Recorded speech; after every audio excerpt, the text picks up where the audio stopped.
যে মাননীয় সচিব মহোদয় রয়েছেন তার রুম তারা অবরুদ্ধ করে, এবং সেখানে ঢাকা বোর্ডের যিনি চেয়ারম্যান ছিলেন এবং আন্ত বোর্ডের যিনি চেয়ারম্যান এবং আমি সহ সবাইকে তারা অবরুদ্ধ করে।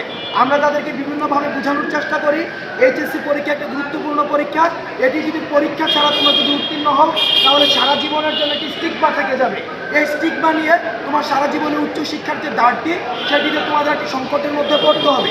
কিন্তু তারা আমাদের কোনো কথাই শুনেনি, বরং সচিব মহোদয় থেকে শুরু করে আমাদের সবাইকে একটু অবরুদ্ধ করে এক ধরনের বিচ্ছিন্ন ব্যবস্থা, অর্থাৎ সেখানে যে ভাঙচুর বা বিভিন্ন বিষয় সেই দিকেও তারা চলে যায়। সেজন্য সচিব মহোদয়, মাননীয় যে শিক্ষামন্ত্রী শিক্ষা উপদেষ্টা রয়েছে এবং সর্বশেষ আমাদের যে প্রধান উপদেষ্টা রয়েছে তাদের সাথে আলোচনা করে তারপরে সিদ্ধান্ত নিয়েছে যে এই পরীক্ষাটি বাতিল করা হলো। কিন্তু আমরা আমাদের জায়গা থেকে এই যে পরীক্ষাকে সম্পূর্ণ বাতিল করে দেওয়ার বিষয়টিকে আমরা কখনোই সমর্থন করি না।